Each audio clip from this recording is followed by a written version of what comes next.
All right. We've got a good post-lunch belly-filled crowd. I love it.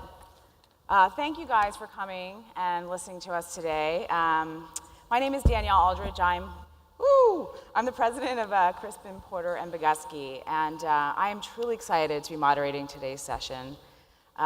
This is apparently one of the more popular sessions, and it's the second year that they're offering it at the 3% conference. I think it's fair to say that things have changed a little bit since last year. And I think, it's made us acutely aware that it's never been, just no matter what your political affiliation, it's never been more important for us to bring the world together. And interestingly enough, advertising brands really can play a key role in that, and we know that. Not just because we have an expertise, but because we have a passion for moving culture. And I would say, some would even argue that we might even have a duty to move culture in the direction where we want to move it.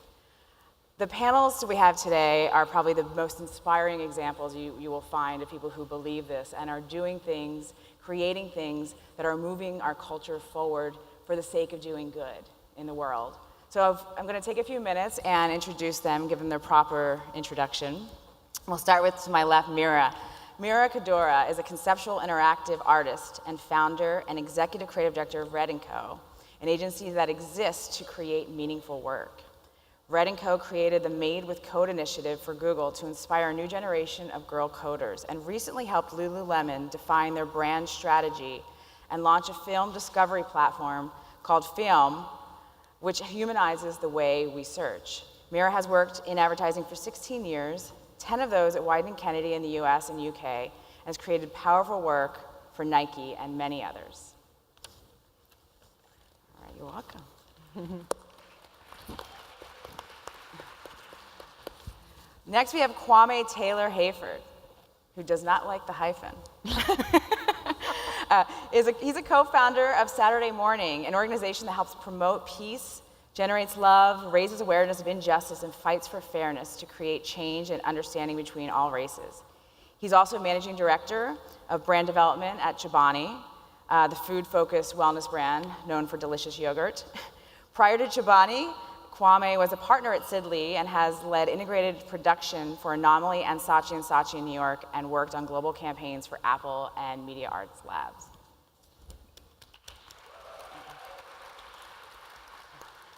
And finally, certainly not least, Blake Winfrey. He's a vice president and creative director at MullenLowe US. Over the course of his career, he's worked on prominent brands such as United Airlines, Citibank, United Nations Foundation, Skittles, Royal Caribbean, and Hyatt, while being recognized by major award shows, including the 2015 Grand Effie for American Greetings' World's Toughest Job campaign. In 2016, Blake and a colleague introduced the 2540 program, a program aimed to expose diverse high school students to the advertising industry.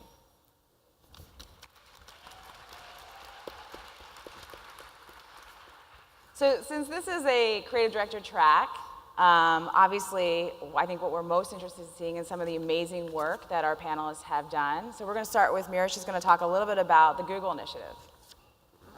I'm going to get up just because it's kind of easier to talk to you guys and present standing up. So Google came to us with one of probably the most challenging briefs I've ever been given in advertising. They came to us with a brief that basically said that only 1 or even less than 1% of girls are majoring in computer science, which means that, and we thought advertising had it bad, girls, women are not creating any of the technology that we're using. We have no voice in anything that's being created. The problem with that is girls see coding as this. Boys in basements, sometimes in wife beaters, eating chicken wings on their computers, everything they see in the movies. It's zeros and ones on a screen, and they think that code has nothing to offer them. So our first challenge, which was actually to change this perception. Oh, whoops, sorry. So what we ended up doing is girls right now see code as an end in itself.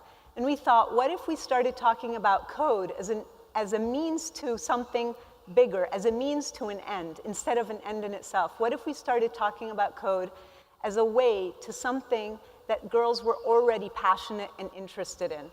What if code suddenly became a means to fashion, a way to make fashion more powerful, as a way to make humanitarian work more powerful, as a way to make music more powerful? And suddenly, girls were interested. We came up with a name for the whole initiative. We called it Made with Code.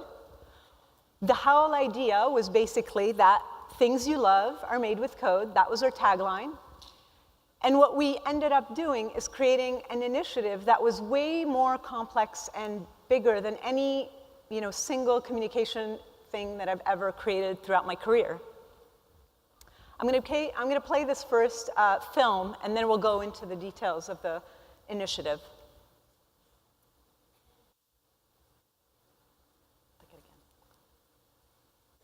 The world is made with tiny bits, with invisible stuff and weightless things. The world is made with DNA, drawn together into tigers and cathedrals and snow cones. The world is made with bits of language, letters and spaces and numbers, organizing nations and brunch and love. The world is made with you, unreplicable, particular you. Who are made with tiny bits and words strung together, you whose effect can be enormous, life-changing, history-making, world-better-making. The code to change is also made with tiny bits and bytes drawn together. To dig wells, to share a joke with millions, to get directions. You are a girl who understands bits exist to be assembled. And when you learn to code, you can assemble anything that you see missing. And in so doing, you will fix something. Or change something. Or invent something. Or run something. And maybe that's how you will play your bit in this world.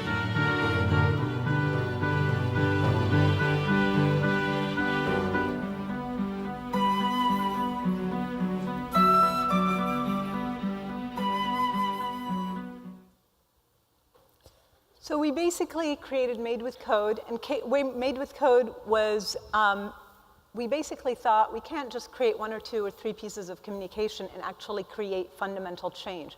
We actually had to create a program, an entire ecosystem that was actually going to change things from the ground up. So Made with Code, for one, had to change perception. 2, our first phase was to inspire girls.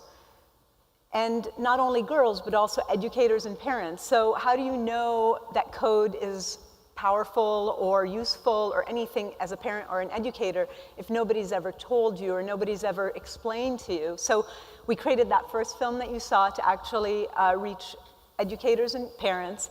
And then we thought, you know what, how do girls get into a field when they don't have any role models? I know that that's a problem that we also struggle with in the advertising industry. How do we get into a field when we don't have any role models? So we set out to actually find role models. We wanted these role models to actually span all these different industries, and we wanted them to span from, we had women or girls from 9 years old to, kind of in their 50s that are actually doing work in the field. And we wanted also that all these different girls and women had experience in very different industries. So we really, really showed these girls that things you love are made with code. Whatever it is that you loved, there is somebody out there that can inspire you to get into that field. So that was the first phase, inspire. The second was actually creating coding projects, and I'll talk a little bit more in detail about that, to actually engage and get these girls coding. And the third phase was to actually sustain and create a movement that could continue on. So this is kind of just shows you the range of different documentaries that we created, all these different industries.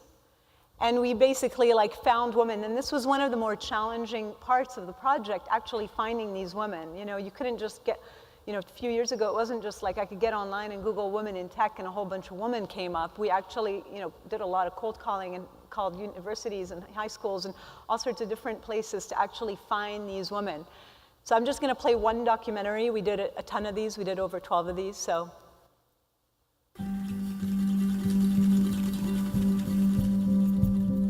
My name is Danielle Feinberg. I am a director of photography for lighting at Pixar Animation Studios. Growing Growing up, I was fairly shy, and so as I was going through school at Harvard and then at Pixar, and there's all these smart people, and you sit in the room and people say things, I would think, I don't know if I would have known that, but he said it so strongly, it must be right, you know? And so it took me a long time to actually realize that these guys didn't actually know any more than I did. They just believed in what they thought. To me, light is everything, because if we don't put any lights into our films, like, all you would get is black. And depending on the way you put your lights in there, it can look crummy and silly, or very computery, or very false. Or it can look like magic and create a world and bring it to life. And that's the thing for me in lighting that's like my favorite thing. And there's a point where you look at it and it goes, it's real. Like, it's a real place that you can visit, sort of. And that's just like pure magic. There's a million things you can do with code in animated films. You could use code to make a leaf flutter. You can make a giant head of red curly hair that moves appropriate with the character. You can make water. You can make schools of fish with code. You can have a car drive on a road with code. You can make cloth that moves with the characters. There's so many things you can do with it. It just goes on and on and on. I wish for the younger generation of girls to just believe in themselves and put their voice out there so they can be heard and be a part of the conversation.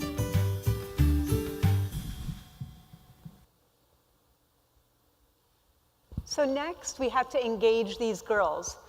We actually had to get them coding. So we decided we're going to create some coding projects, but we didn't just want to create some fun coding projects on this website. We actually wanted to create coding projects that taught them stuff. So we actually started working with code educators and built a whole curriculum where each coding project built on the next one, and you actually started learning more and more coding things. So if you started out with Y and X axes, you evolved into what ifs and loops, and it just kept going and going. So each one really built on the next one. For the launch project, for launching this thing, we thought, what better to launch this than to introduce these teen girls to an actual new technology, a 3D printed object that they can actually get to make, to actually like make online and get this real physical tangible object that shows them how creative coding can be. So we basically were asked by Google to create these coding projects with this coding language called Blockly. The problem with Blockly is that it was very poorly designed. It was on desktop, and we all know that girls are on their tablets and their phones, and it had very limited functionality. So we actually had to create software and expand its functionality and we developed 13 different coding projects to actually basically inspire girls to get coding. These are just a snapshot of the bracelets that were created. So they coded everything from an LED dress to animating a Yeti on stage to creating a musical beat that they could download. And then we had to create this community so they can find other girls and other nonprofits that were basically hugged into this initiative in their towns, in their cities, to actually get them coding on the ground after they kind of started on this website. And then we also created the first ever directory. So if you're a girl in Iowa and you put in your zip code, you suddenly found out that there's a camp in New York City that you could go to this summer and tell your mom about it. We launched this whole thing in New York City. Girls around the country are actually, they're getting degrees to kind of encourage them to do more and more of these projects. Made with Code is being used as a tool, both in schools and in colleges. Colleges are actually using the documentaries to recruit girls into CS programs. And it was a huge thing for Google, but it's a huge thing to actually get girls coding.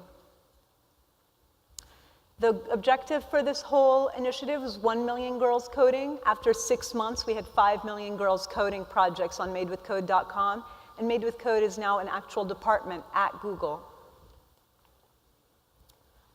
And just one last thing I wanted to mention is none of this work actually can happen without a trusting client and an open and honest conversation with those clients.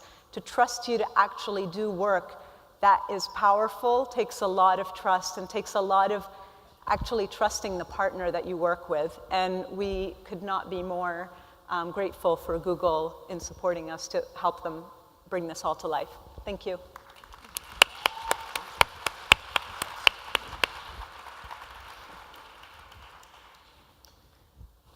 So I'm really excited to tell you guys a bit more about Saturday Morning. And we created Saturday Morning out of an obligation to act. There's so much that's going on in our culture and in the world today that isn't allowing for positive dialogue or constructive dialogue to help solve real issues like diversity and inclusion and gender inequality. And my co-founders and I wanted to build a platform that would allow for some of these issues to come to life and create a forum where we can have constructive, positive, inspired conversations to help move all these issues forward. So July 20th last year was a really big day for us. We, using all of our experience working in advertising, working in this incredible business where ideas can come to life and can get out in the world and impact people, decided to come together and build this organization.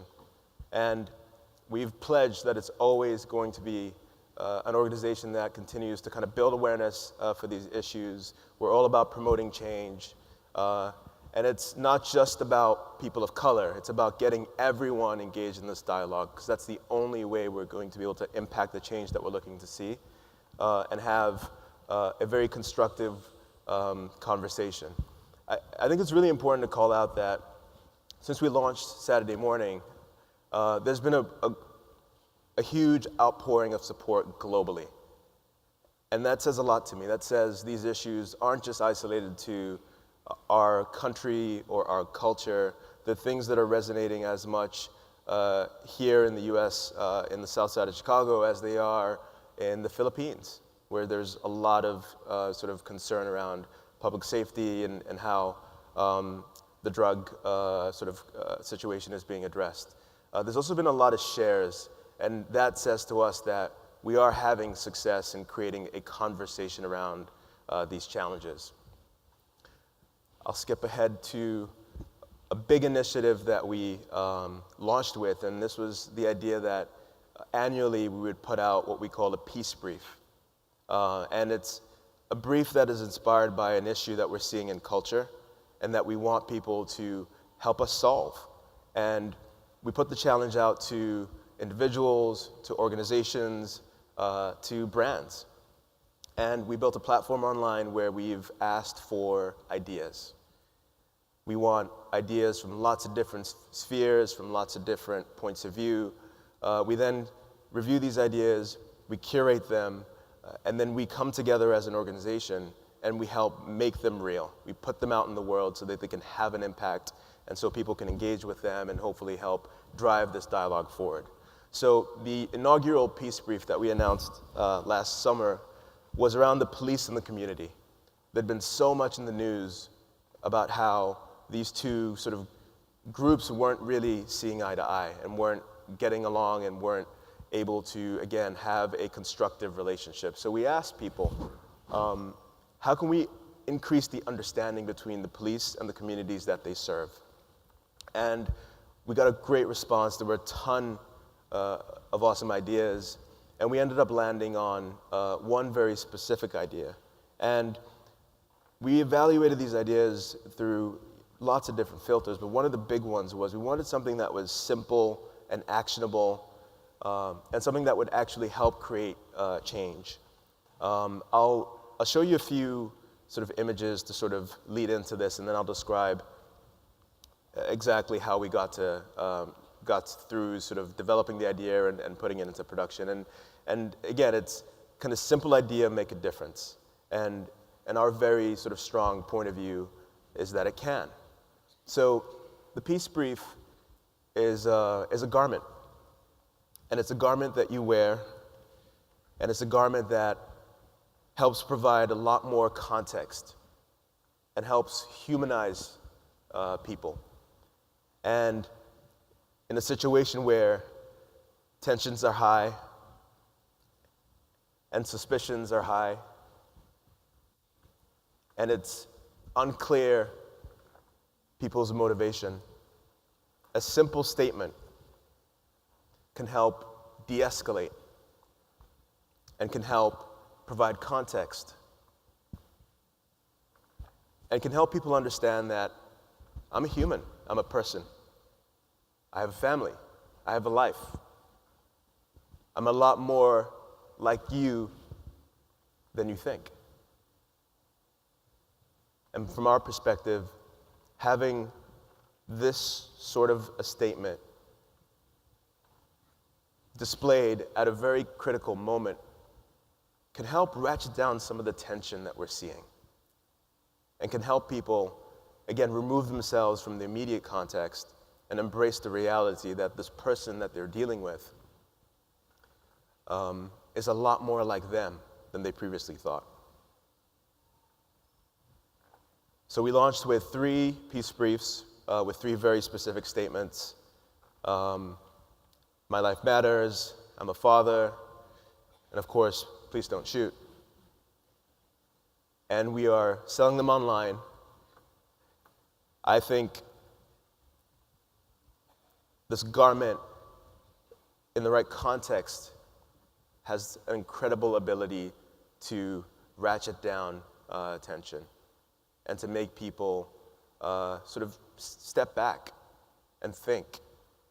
And hopefully, it can create a bit of a constructive dialogue in a lot of these communities where one does not exist. So again, our goal with these is we're selling them online. We are asking people to not only buy and wear them, but to also gift them to people that you think could benefit from having this piece of clothing. It's important to mention that as part of this process and as part of what we're doing at Saturday Morning, we are working very, very closely with a few key partners, two of which are Syracuse University and VCU Brand Center.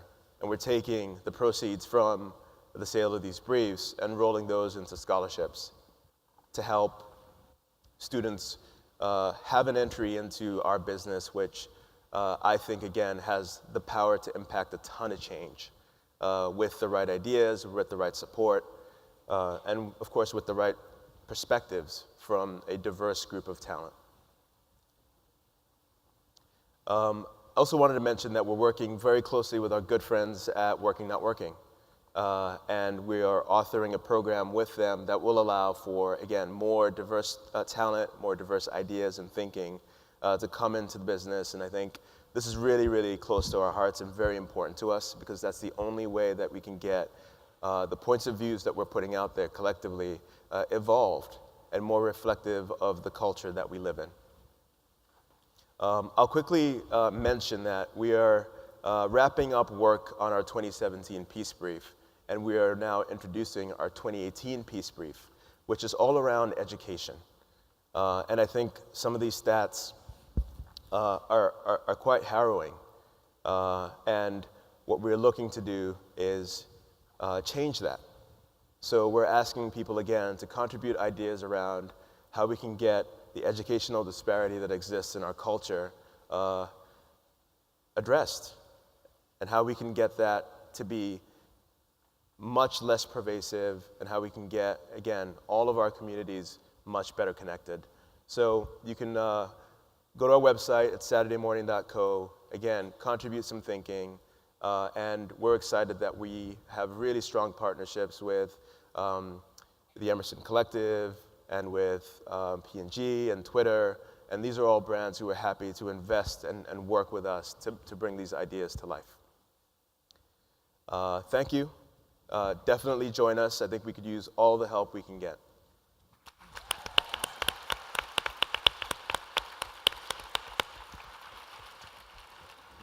Cool. These guys walked around. I'm gonna try to sit down and try to look cool and see how this works out for me. A year or so ago, a colleague of mine and I were invited to Cannes to be a part of a presentation on race in advertising. And while I was very flattered by the invitation, I said I'd only accept if we can go beyond a discourse and try to present something that's tries to generate some level of action towards the problem. Quite frankly, I think discourse is wonderful. The point of acknowledgement of the issue is wonderful, but when it comes to, I think, ethnic and socioeconomic diversity in advertising, it's still trying to figure out how do we get people in. And to do that, we went to a beautiful high school in Boston called the Boston Arts Academy.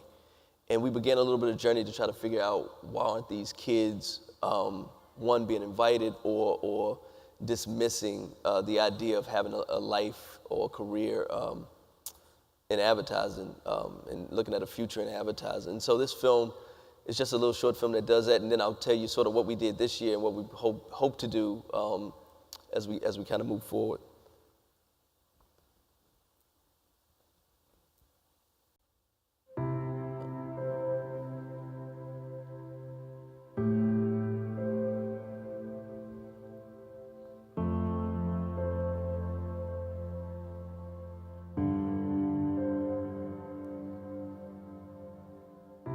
How y'all doing today? Good. Good. My name is Blake Winfrey. I don't know, it'd be cool to know who you guys are. How many of you guys consider yourselves to be creative? I didn't want to go to regular high school. Boston Arts Academy. You get to actually have a major, do it every single day. Yeah, that's great. You know what, let me do that, because it doesn't sound like regular high school. So what are some of you guys passionate about? Creatively, what are you passionate about? I like fashion design. I like building sets. I like to draw a lot of patterns. I'm a visual artist here. I'm interested mainly in film. Production design. Walking into that set room my freshman year, I'm like, this is awesome. This is definitely where I want to be. This is what I want to do.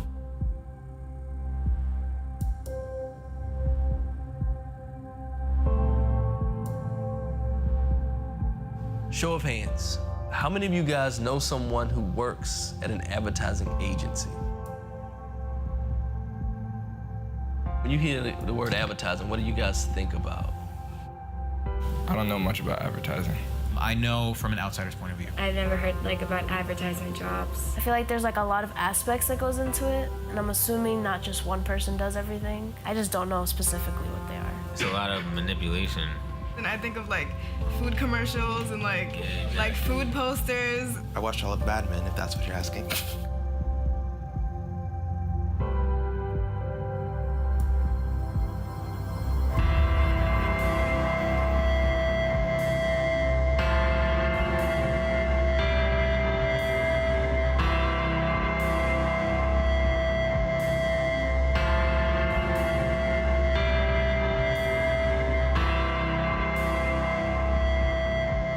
What do you guys think about some of that stuff?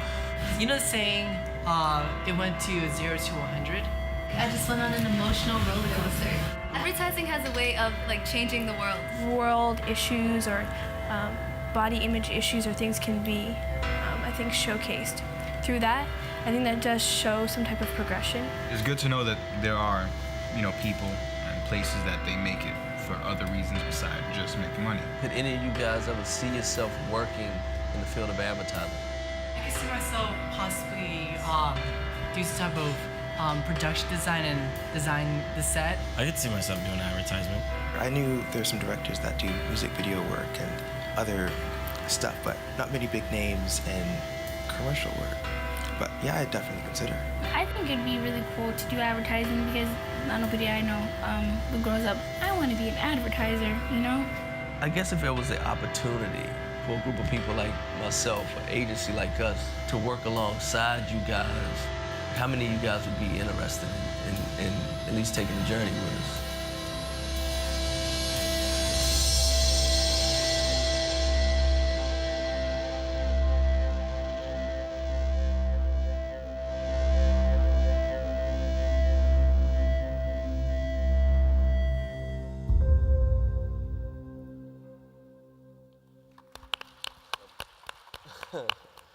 In the end, man, the thing that was one of the hardest parts about this is our biggest issue is exposure.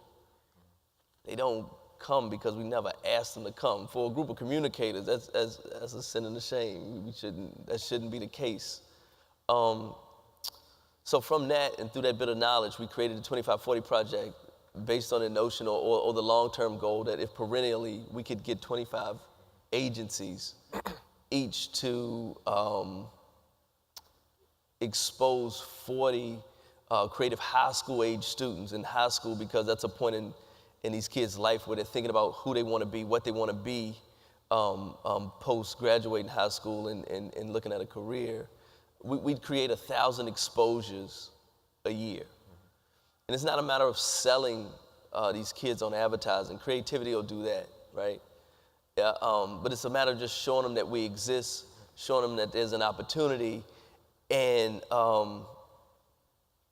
exposing them to not just our agencies, but whether it's the local production communities. There's other places that their love for film, their love for art, their love for music can land within that industry to help them sustain long term. And so this past year, and I didn't bring any other work, any of the other case studies, and based on the time, good thing I didn't, but we sort of had a beta year where we worked alongside 2 other agencies, Crispin, who did a really cool project for a really organic pizza company in Boulder. They worked with East High School. We worked with Pierre O'Dell in San Francisco, who did a really wonderful thing about girls who code and minorities who code with an organization called Baycat in San Francisco. And we worked with the Boston Arts Academy, and our kids wanted to puncture the sort of stereotype that music and art doesn't exist in their city. We filmed those guys a really incredible nonprofit called The Record Co., who's sort of a music incubator in a studio to give really affordable, like high level, like access to studio and an engineer in the local community. The kids picked up this campaign called Boston Music Is. We sort of acted as a creative director and a facilitator. And we gave those kids access to a designer, a photographer, a local director. These kids concepted a music video. We had a group of, and they wanted a song about community. And they wanted a group of diverse sort of musicians around the city to create an original composition. We had 2 rappers, a rock band, and an indie rock girl who sung beautifully, sort of Americana rock. And they created a song called Feels Like Home. We shot a really cool music video. The kids got to come to the agency, present to about 150 people. And it was incredible. Like the musicians came, the nonprofit came, all the students came, their teacher came, and of course, like the agency was there. And sort of creating this sort of community intersection between those was just an incredible thing to be a part of. And so moving forward, you know, we're trying to infiltrate spaces like this where diversity is thematically where we all overlap, to try to get more agencies involved. I'm hoping to get 10 to 15 agencies, if not more, this year.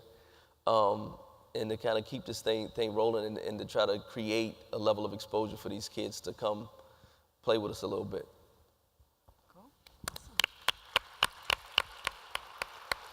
As Blake mentioned, at CPB, we participated in this program this year, and it was really fascinating to see not just what change we can have in the community, but also what change we can have within ourselves. And I think that was, for us, the big learning, you know, like how we all felt about being able to participate and be able to inspire a group of young people that we never really knew we could. So I think that was probably the most rewarding part to all of us. We want to open it to questions, but I will kick it off with one question for you guys. You know, these are all amazing initiatives designed with the purpose of changing culture, changing something in the world, right? The reality is, a lot of what we do in the day-to-day, you know, it is about building brands. So oftentimes, you know, we have to figure out how do you use purpose to drive some of the messaging. And we've seen this year some flubs, and we all know which they are, and brands trying to be more purpose-driven. How do you think brands should behave, or how do you make it so that brands are not looking like they're just jumping on the bandwagon, or that they are really just trying to sell a product but not really have a true purpose when you create the work? I definitely got a point of view on that. I think from my POV, I think brands have to do. It's like you can't just say do. I get tired of brands acting like we're not all in this together, you know, regardless of what side of the political aisle you're on. Like, brands have a voice and a part to play too. And I would find it hard to think that any brand, any good brand anyway, don't have some level of like cultural, their mission, purpose, and values don't align with some larger cultural ideology. And sort of, and again, it's like, I feel like with brands, it's like that level of like sort of flat messaging and sort of like generating a discourse and awareness is fantastic. And personally, I feel like I'd feel like the message was a little more authentic if there was an action followed up, just beyond the commercial, you know. Yeah, I think it's really important that you do, to his point. But I also think it's important for you to connect to something that is honest and that makes sense for your brand. And not just that, make the investment, make the commitment, and follow through. It can't just be a campaign. It needs to be something that you truly believe in and that you truly want to see the needle move on. And if that's the case, and if it's something that's really big in our culture, it's probably going to take a while. It's probably going to take a couple of years, you know? So make sure that you actually care about this issue, invest in it, and then you'll find coalition will naturally and organically build around you. And that's what we found with Saturday Morning. I mean, we've had an incredible outpouring of support from lots of amazing creators and companies, and everyone is willing to help. And to me, that's really important, you know, because we're a not-for-profit. I think, you know, we all have quote-unquote day jobs, but we care deeply about this cause, and that's why we came together to form the organization, and that's why we continue to work, you know, late at night and on the weekends to make things happen. So we need that coalition, and I think it's easier for people who want to come and work with us when they know that we genuinely care, we're 100% invested, and we're not just going to walk away from this, you know, 6 months from now. And I'll just say truth. Always goes back to truth. People see through people see if you're bullshitting, they see it. So truth, human truth, going back to that always. All great answers, and I agree. I think that's one of the things at CPB, we always go back to the truth. What is the truth? Where's the intersection of the truth in culture and the truth in the brand? Because you can't fake it. Especially today, you can't fake it. Have you guys ever had a situation where you've put a message out there that's putting a stake in the ground or drawing a line in the sand and it's backfired? And if so, how have you handled it? Really good corporate comms. All the PR people in the room. You know, nothing jumps to mind right away. Yeah. I mean, I'm sure it's happened, but I can't think of a specific example. Bad answer. I can't speak to anything like that was like super, like cultural and controversial, but I did have one time, one of the first commercials I ever made, it was about a guy with a comb over. And we were kind of poking fun at the comb over a little bit, right? I got a message from a woman on a voicemail, right? It was long.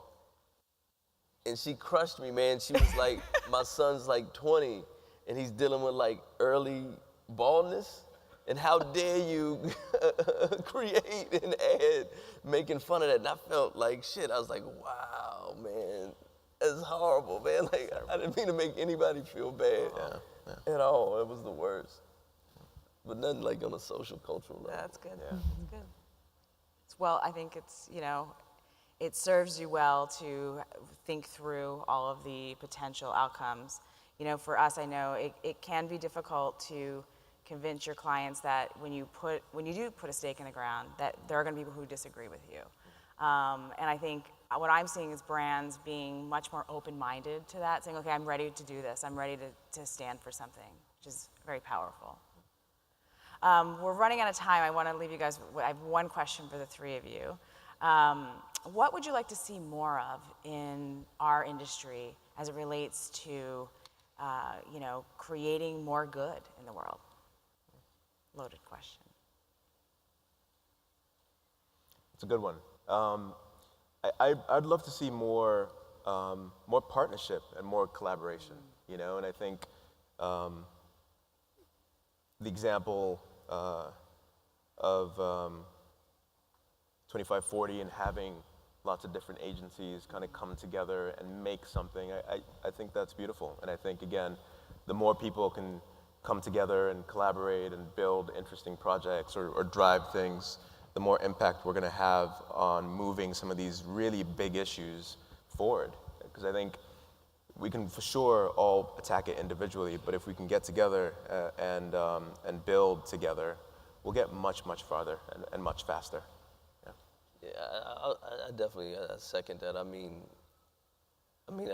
God, man, I mean, between our collective agencies and the collective brands we work for, the amount of resource, whether it's financial, whether it's intellectual property and mind power, I mean, it's no mountain we can't move. And I know for me, even like looking internally within the industry, and we have this discourse and this dialogue about diversity or whatever the things are, and it's like, you start to question, like, why hadn't that changed yet, right? Like with the collective force of the industry behind it, why hadn't that changed yet? Yeah, no, so I definitely second that. Yeah, and there's so much money in our industry. I know. Sometimes I wonder, like, why isn't there more of this? Right. Right? Like, there's so much money. You could, like, save the world with how much money is in our industry. It just feels like if you could just shave 10% off of it, yeah, I know. It feels like it Feels like seems a like a no-brainer. no-brainer. Exactly. Yeah, it just certainly does. I would agree. So money, resources, collaboration, it makes perfect sense. Yeah. We're going to close here, and I would say that most of you guys will be at the cocktail hour tonight. So if you guys have any questions, please feel free to see any of us. Happy to answer any questions regarding the work you saw today. Cool. Thank you. Thank you.